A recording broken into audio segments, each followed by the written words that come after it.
as in-house counsel, right? What are the real challenges that you face? I mean, we're talking about how AI is going to revolutionize the legal industry, but what are the challenges that you're looking at internally within your organization that don't allow, let's say, the adoption or the acceptance of AI as quickly as maybe it should? It's easy, budget. It's all about whether you can demonstrate that the tool that you're proposing has ROI. Even in the excuse me, in the legal context, I mean, we're a cost center to the company, right? I mean, the lawyers. And so there's a challenge there because I'm always looking for more information so I can make better decisions and manage thousands, dockets with thousands of cases. And so in the mass litigation areas, you're always looking for more information, more data, more validation for the strategies that you put in place. And AI can help you with that.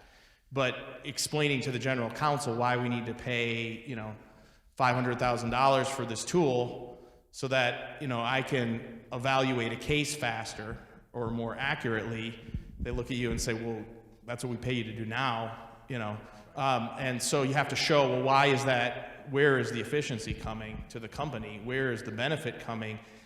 And it should come over the long run in better decisions which reduce the amount that you're paying in settlements and indemnities, right? It should pay off over the long run, but that's a really hard cost-benefit analysis to put together. What if AI were free? Would that make it easier? Would everybody, start using it tomorrow? I think, yeah.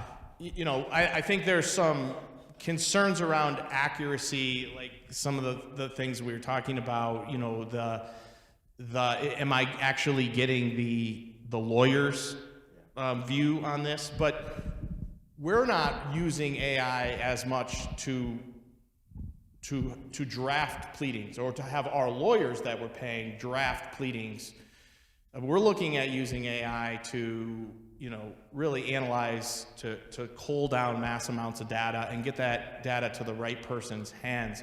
So it's not so much about, automating tasks. Now there is some of that. There are, an example in the warranty world with discovery is we have fairly routine document requests across the same, for maybe 15 or 20 of the same documents on every case, right? So we were looking at tools that can help our lawyers, put in the VIN and select the databases where they want to pull the documents from and push the button and boom, now it outputs. So that's replacing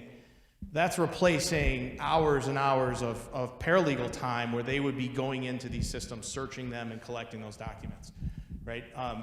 So the challenge there is we as the in-house company that has the data tend to be the ones that are paying for the system, right? But the lawyers that are using it are the ones that we're trying to get them to charge us less, right? So that's a challenge. It's trying to figure out, okay, if we invest in this technology, how do we get a return on it? Well, the real return is we need to reduce our legal budget.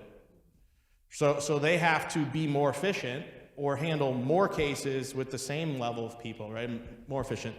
And that would either keep their budgets flat or lower them, So I think what I'm getting from you is that there has to be an adoption at an ecosystem level as well for everybody to kind of benefit. So it's not just the in-house, but also the law firms that really need to, start to look at it, fairly extensively. Right. And there's no, if I'm put my outside counsel hat on, I'm sitting there saying, well, do I want to spend hundreds of thousands of dollars on a tool that's going to allow me to bill less, right? Now, what it could do is allow you to maybe get 2 or 3 clients instead of just the one, right? And be able to do 2 or 3 clients worth of work with the same team that you were using for just one. And that's where I think you can, as an outside counsel, there's the return on investment there. because they can sell, we're the most efficient provider of this service.